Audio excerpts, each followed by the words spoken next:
Max अपने पिता को मरा हुआ देखकर डर गया और वहाँ से भाग गया।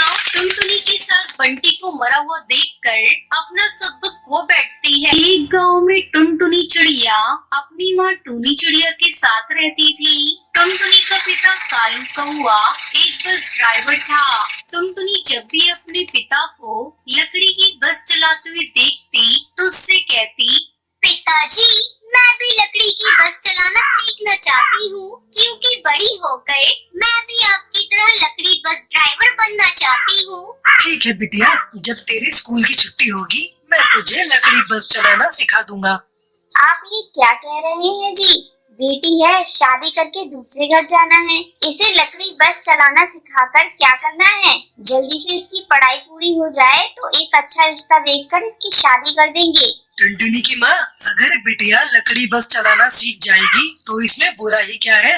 बेटा तू उदास मत हो, तेरी माँ तो कुछ भी बोलती रहती है। मैं तुझे लकड़ी बस चलाना जरूर सिखाऊंगा, ये मेरा वादा है। इस तरह कुछ दिन बीत जाते हैं। वादे के मुताबिक कालू टुनटुनी को बस चलाना सिखा देता है। कुछ समय बाद पढ़ाई भी पूरी हो जाती है। एक दिन जब कालू कौआ भोजन कर रहा था तब टूनी चिड़िया उससे कहती है, सुनो जी, अपनी टुनटुनी बड़ी हो गई है, कोई अच्छा रिश्ता देखकर उसके हाथ पीले कर दो। कब तक बेटी को घर में बिठाए रखेंगे?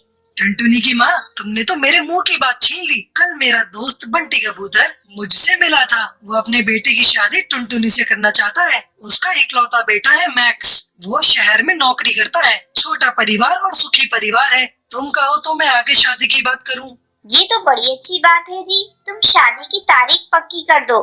बंटी कबूतर भी लकड़ी की बस चलाता था। वो कालू कौवे का बहुत अच्छा दोस्त था। जल्द ही टुनटुनी की शादी बंटी कबूतर के बेटे मैक्स कबूतर से हो जाती है। टुनटुनी अपने ससुराल में बहुत खुश थी। अचानक एक दिन मैक्स की नौकरी छूट जाती है और वो शराब पीकर घर आता है। ये क्या जी, आपने तो शराब पी रखी है, लेकिन आप तो शराब कभी पीते ही नहीं थे। उस दिन के बाद से मैक्स रोज रोज शराब पीकर घर आने लगा और जरा जरा बात पर झगड़ा करने लगा। इसी बीच टुनटुनी अंडे देने वाली होती है। वो ये बात मैक्स को बताती है। सुनिए जी, आप पापा बनने वाले हैं, कम से कम अब तो शराब पीना छोड़ दीजिए। कम बखत, मैं कुछ नहीं बोल रहा हूँ तो तू मेरे सर पर चढ़ी जा रही है। मैं शराब रोज पीऊंगा, तेरे बाप की नहीं पीता। आपको पता है, शराब पीने से आपकी तबीयत खराब हो जाएगी। अगर आपको कुछ हो गया तो मेरे और मेरे आने वाले बच्चे का क्या होगा?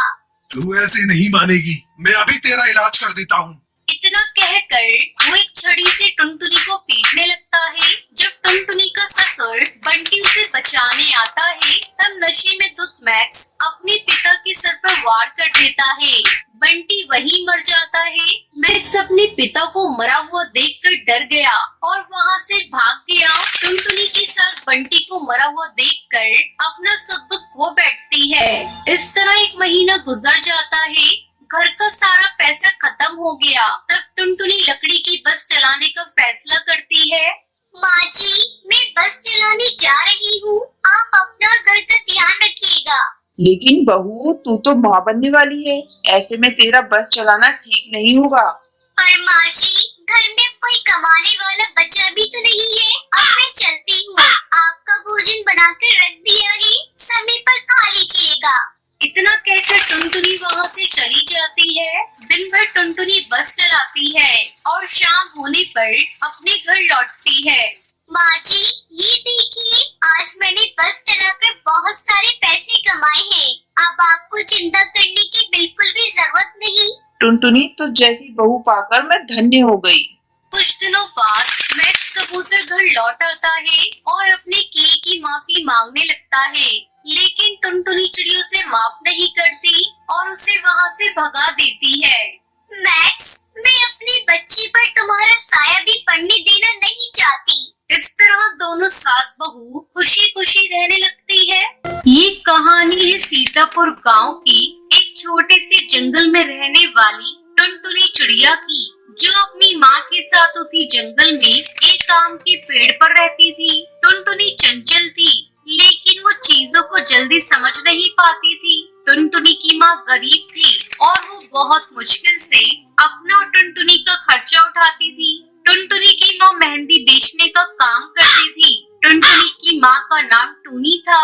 एक दिन जब टुनटुनी अपनी सहेलियों के साथ खेल रही थी, तब एक सहेली पिंकी चिड़िया ने टुनटुनी से कहा, सुन टुनटुनी, हम सब मेहंदी सीखने जाएंगे, तू भी चल हमारे साथ। नहीं, मैं नहीं जा सकती। क्यों नहीं जा सकती तू? क्योंकि मेरी माँ के पास इतने पैसे नहीं है। ये कहते हुए टुनटुनी चिड़िया की आंखें भर आई थी। तभी एक दूसरी सहेली ने टुनटुनी से कहा, टुनटुनी, तू नहीं जा सकती तो कोई बात नहीं। अगले दिन टुनटुनी की सारी सहेलियां मेहंदी सीखने के लिए चली गई। जब टुनटुनी की माँ अपने घोंसले में पहुंची तो उसने जो देखा वो देखकर उसे बहुत दुख हुआ। टूनी चिड़िया टुनटुनी को रोता देखकर घबरा जाती है और उससे पूछती है, क्या हुआ टुनटुनी? पहले टुनटुनी कुछ नहीं कहती, फिर माँ के बहुत पूछने पर वो अपनी सहेलियों के साथ हुई बात के बारे में बताती है। टुनटुनी अपनी माँ से कहती है, माँ, हम इतने गरीब क्यों हैं?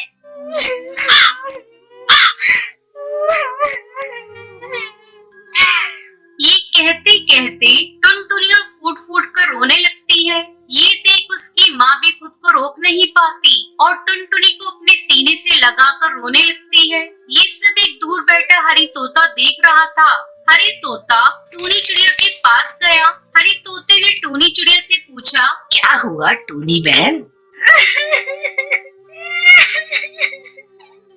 टुनटुनी मेहंदी लगाना सीखना चाहती है, पर मेरे पास इतने पैसे नहीं है कि मैं इसे मेहंदी सीखने भेज सकूं। ये सब कहते हुए टूनी चिड़िया की आंखों से आंसू बहने लगे। हरी तोता ने टूनी चिड़िया से कहा, रो मत बहन, तुम्हारी टुनटुनी को मेहंदी लगाना मैं सिखा दूंगा और तुम्हें पैसे भी नहीं देने पड़ेंगे।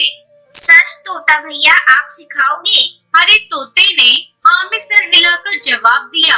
टूनी चिड़िया ने टुनटुनी चिड़िया से कहा, सुन टुनटुनी, तू मेहंदी लगाना सीखना चाहती थी ना? हाँ माँ, कल से तुझे तोता भैया मेहंदी सिखाएंगे।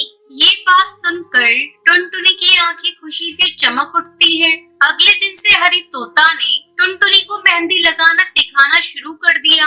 हरी तोता ने टुनटुनी को कठिन मेहंदी डिजाइन को भी आसानी से बनाना सिखा दिया। कुछ दिन बाद टुनटुनी मेहंदी लगाने की कला में निपुण हो गई थी। उधर टुनटुनी की सहेलियां भी मेहंदी सीख चुकी थी।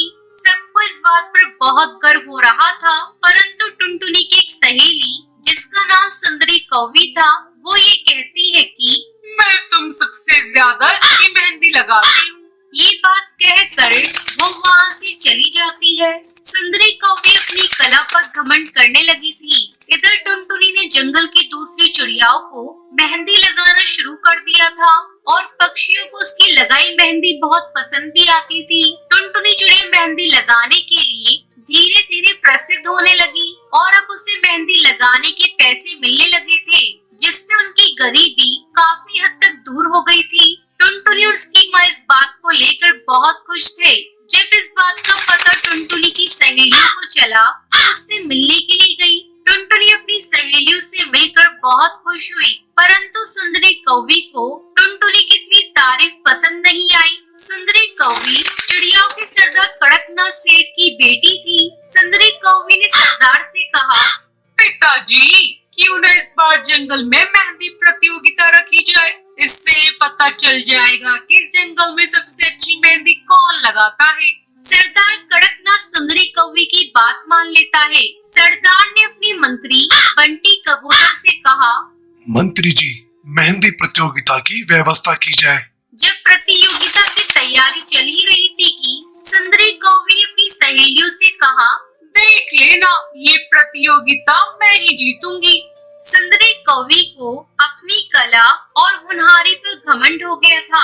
फिर जब ये प्रतियोगिता शुरू हुई तो सभी प्रतिभागियों को मेहंदी की अलग अलग डिजाइन दे दी गई। सुंदरी कौवी ने जानबूझकर सबसे कठिन डिजाइन टुनटुनी को दिलवा दी। सुंदरी कौवी ने मन में सोचा, ये टुनटुनी तो बेवकूफ है, इतनी कठिन डिजाइन ये नहीं बना पाएगी और ये प्रतियोगिता हार जाएगी और फिर ये प्रतियोगिता मैं ही जीतूंगी। सुंदरी कौवी ये सोचकर मन ही मन खुश हो रही थी। तभी प्रतियोगिता का समय समाप्त हो जाता है और प्रतियोगिता के विजेता की घोषणा शुरू हो जाती है। प्रथम पुरस्कार टुनटुनी को और दूसरा तीसरा पुरस्कार टुनटुनी की 2 सहेलियों को मिलता है। जब विजेताओं की सूची में सुंदरी कौवी का नाम नहीं आया तो उसका सारा घमंड चूर चूर हो गया। तो दोस्तों, इस कहानी से शिक्षा मिलती है कि अपनी कला पर कभी घमंड नहीं करना चाहिए। अगर आपको ये वीडियो पसंद आई हो तो इसे लाइक और